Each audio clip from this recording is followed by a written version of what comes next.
sign. What do we have here for water sign, please? Cancer, Scorpio, and Pisces for water sign.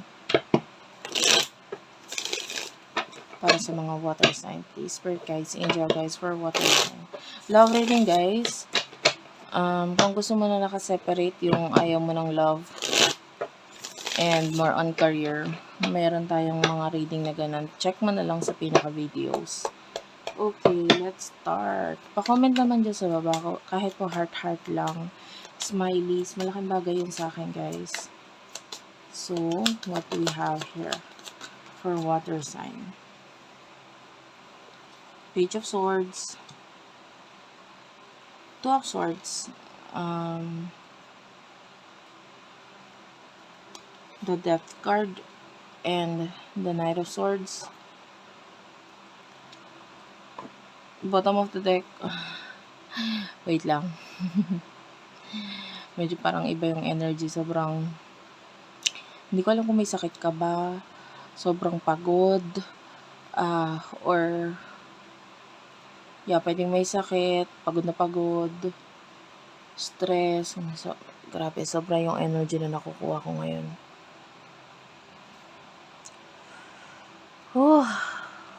Iba. Bigla akong parang napagod ng sobra. Na parang ang hirap. Anyway, or pwedeng marami kang pinagdadaanan ngayon. But anyway, sobrang bigat talaga ng energy mo. So, for what I can see here, pwedeng ikaw ay being immature pagdating sa iyong decision, no? Pagdating sa buhay or pagdating sa situation mo ngayon. I feel like for some of you, may mga decision kang hindi ginagawa or trying to avoid. Yeah, maybe regarding partners in your life, relationship, marriage, business partners, whoever these people na pwedeng may connection ka sa kanila. But instead of facing them, instead of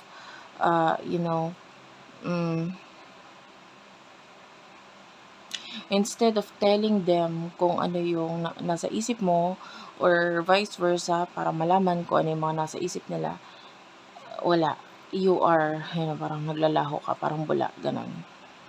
And I feel like yun yung mas nagiging choice mo for now to end whatever this negative situation is dahil, or kung hindi man i-end, maybe you're just trying to avoid this period wherein bigla-bigla kang magdidesisyon. You don't know what to do, no, sa ngayon.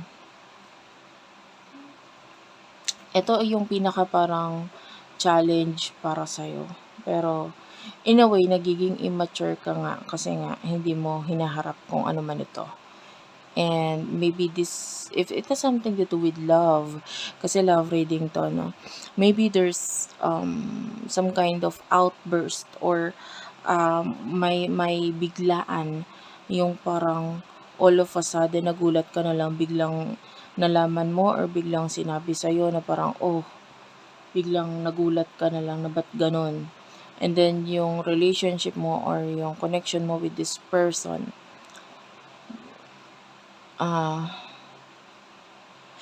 maybe some kind of honesty ang nalaman mo sa connection ninyo na naging dahilan para yung interaction or pakikipag-usap mo, pakikipag-connect mo sa kanya, biglang naiba. Okay? You're trying to stay calm or nagpapakalmado ka lang regarding sa bagay na ito. But,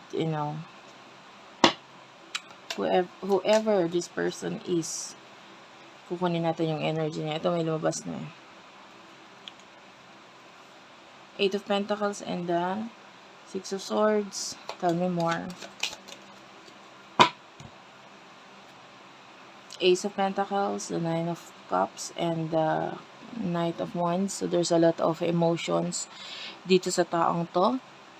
I can see pagta-travel. So either this person is traveling towards you or pwedeng magkalayo kayo ng person dun. Like, kailangan pa may mag-travel ang isa sa inyo para magkaroon ng pagkikita. Anyway, the Six of Swords, this person is moving on. This person, nag-focus siya sa career niya, nag-focus siya might be sa mga new beginnings niya. And nakita tayo ng other options sa kanya, but you are more special than those options, you know. Ikaw pa rin yung mas special para sa kanya kaysa doon sa mga options na yan. And I feel like, yeah, maybe may offer or may binigay or may sinabi itong person na ito na you don't know how to, you know, hindi mo alam kung paano harapin, hindi mo alam kung ano yung sasagutin or sasabihin. For some of you, there's a lot of sign. Yeah, I can see angel numbers, signs na pinapakita sa'yo in order for you na maging true ka or maging totoo ka sa sarili mo. But with the situation or problems na I can see the number 3. Hindi dito, it's just in my my visualizations. Maybe number 3 has something to do with your connection or medyo significant ito para sa'yo. But some of you, maybe it is like imbalance number kasi yun eh. So, dahil doon, pwedeng ito yung nagiging dahilan para gamitin mo yung utak mo regarding dito. Some of you, maybe there's 3 could be a third party situation na nagiging dahilan parang kailangan mo pa ng time to think about this, ganun. And maybe regarding sa decision mo, kaya hindi mo maharap because of that, no? Because of maybe a third party situation. Anyway, let's move on. What is your emotions towards this person? Ano yung emotion niya para sa'yo?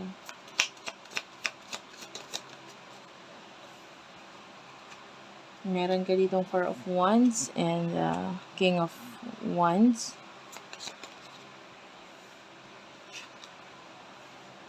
Knight of Cups and the 9 of Wands. Okay. The Sun is here. 7 of Pentacles. 6 of Pentacles. King of Pentacles and the 6 of Wands. Bottom of the deck is the King of Swords. By the way, I don't know if you're dealing with someone who is successful. Someone who has a lot of money. Someone who very hardworking person. To the point na pwedeng marami siyang trabaho, hindi lang isa. Maybe marami rin siyang goals. Maybe this person travels a lot, pwede rin namang hindi, pero I can see money sharing with these people, with this person. So pwede may mga kakonect siyang iba pa na may kinalaman sa pera. So maybe a lot of businesses, a lot of friends or person or people na may partnership nga siya with regards to money. And or maybe a person na maraming career, maraming work. And kasi gusto niya improvement, self-improvement, etc. There's a lot of possession dito sa taong to. Maybe marami din siyang properties, ganun. Kung hindi man, maybe just career, maraming pinagkakabalahan regarding sa pera.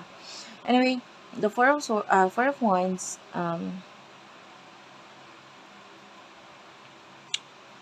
you do have a lot of passion mula dito sa taong to. You want, and maybe you see this person na kung magkakaroon ng pagsasama, partnership, connection sa inyong dalawa, it will be like a very stable connection, no? And I can see the number 8, which is, it's an infinity sign. So maybe it can be up forever kind of thing. So kung just in case magkakaroon ng partnership, friendship, relationship sa inyong dalawa, it will be forever, you know. Mahirap tibagin, no? Alin man nun, kahit friendship lang, it's hard to, you know, just break things or break this relationship or connection sa taong ito. The problem is the Knight of Cups, maybe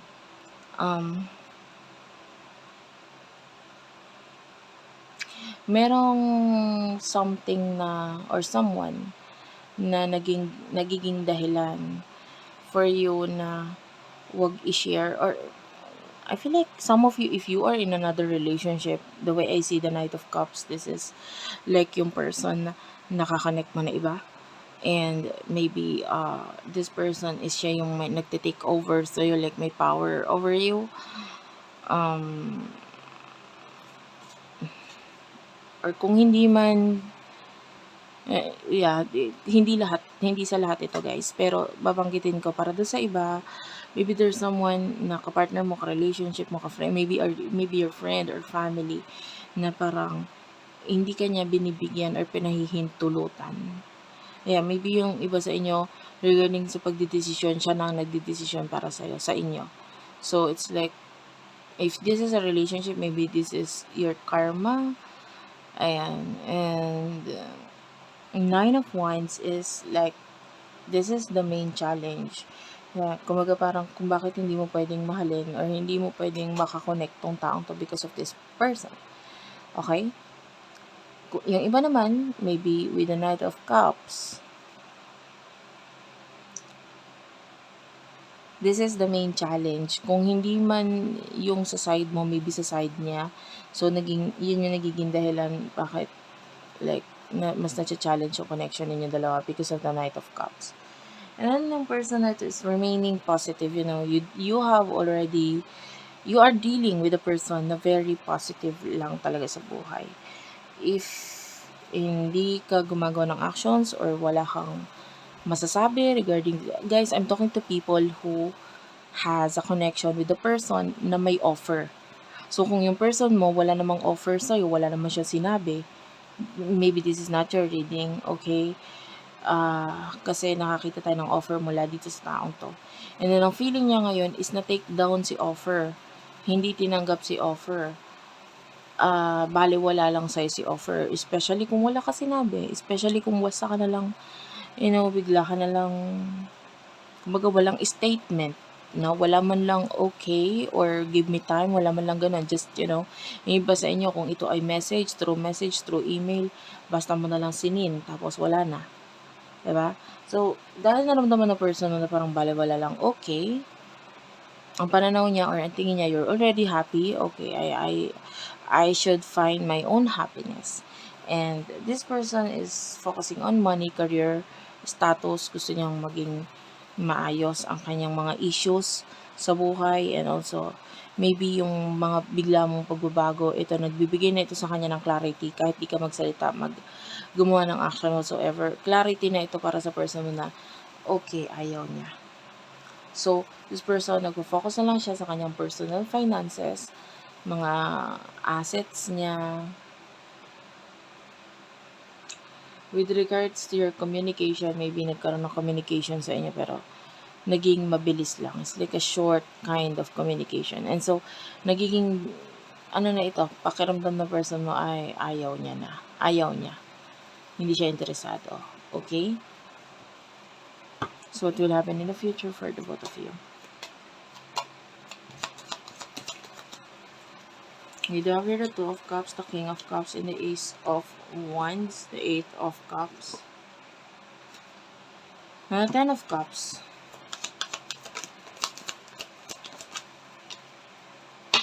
Five of Swords. Oh, guys. guys. Hindi ko in-expect yung reading na ito, yung ending niya. Honestly, hindi ito. Hindi ko siya in-expect. The Wheel is also here. The Wheel of Fortune. Hindi ko in-expect to. Honestly, I was expecting something else kasi yung like maybe transformation na that's what I am expecting. Big transformation and maybe may kinalaman sa sarili, kanya-kanya ninyong sarili, but okay, move on tayo dun sa pinaka reading. Guys, if this is a person na guilty ka sa emotions mo, that you are, you're just trying to secure itong emotions na ito because of a partner mo or partner niya, and you're just saying no, or you're just, kumbaga parang nagpapakaya ka or yung iba yung nagdidesisyon para sa'yo. I feel like there's going to be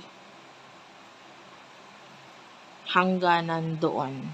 You know why? Because some of you, this connection is, sabihin na natin, tinadhana. This is the one for you. And pwedeng mabago yung connection or communication ninyo in the future. There's going to be a clarity. The judgment is at the bottom of the deck. Magkakaroon ng malaking clarity. At saka, alam mo kasi pag tinadhana kayo, kahit may mga taong dadating lang sa buhay mo, sa buhay niya, na magiging dahilan para matutunan mo yung bagay na kailangan mong matutunan mo na sa mga kanya-kanya ninyong sarili. And then I feel like this person is, siya yung nakatadhana para sa'yo. The Hierophant is here. This is a major lesson para sa'yo na once na nakuha mo na yung lesson na kailangan mo matutunan dyan, there's big change. Two of Cups. This is a relationship with this person, maybe even marriage. And the Three of Cups, nakakita tayo ng reconciliation or connection sa inyong dalawa. Okay? There's going to be a new love. And nandito yung, can you see this king? It's like nakahuli siya ng malaking isda. And this is the energy of your connection. Parang, nahuli din kita. Nakuha din kita. At kusa siyang ibinigay. Kusa kang ibinigay sa akin. Kusa kang napadpad sa akin. So, it means the connection, hindi siya ipinilit. Hindi siya ipinilit. Okay? If ever na, yun nga, kasi yan, this is the future. This is a happy connections, family, happy connection sa inyo in the future. And then, paano naman sabihin na natin, yung nagiging involved sa connection ninyo? I can see big change. The Wheel is here. Wheel of Fortune. Wheel of Fortune is about big change. Nakita tayo na pwedeng yung connection mo will be in the past na lang pagdating sa person na kakonect ninyo ngayon, like the third party. The Three of Swords, I can see na may magiging rason talaga ang bawat isa sa inyo or ikaw with the person na kakonect mong isa pa para iwan, alisan, tapusin ang connection na ito. And then number 5 is here. So this is big change. And number 5 is change. And nakakita tayo dito with the Three of Swords. Like, kasi time will come, hindi mo na may tatago pa yung pain, yung sakit na nararamdaman mo. Maybe you are hurting inside dahil alam mo sa sarili mo kung ano talaga yung connection mo dito sa taong to. And deep inside, you're hurting. Deep inside, you want to focus on children, you want to focus on yourself, your health, your work. Pero itinatago mo kung ano yung totoo. But then, may event na dadating para talaga sa connection ninyo wherein naging matagal for some of you, years ang inabot bago magkaroon ng lakas ng loob, magkaroon ng clarity, magkaroon ng, kasi puro ang connection niyo napupuno ng tanong na paano, ganyan, paano ipipilit, paano magkakaroon ng connection sa atin.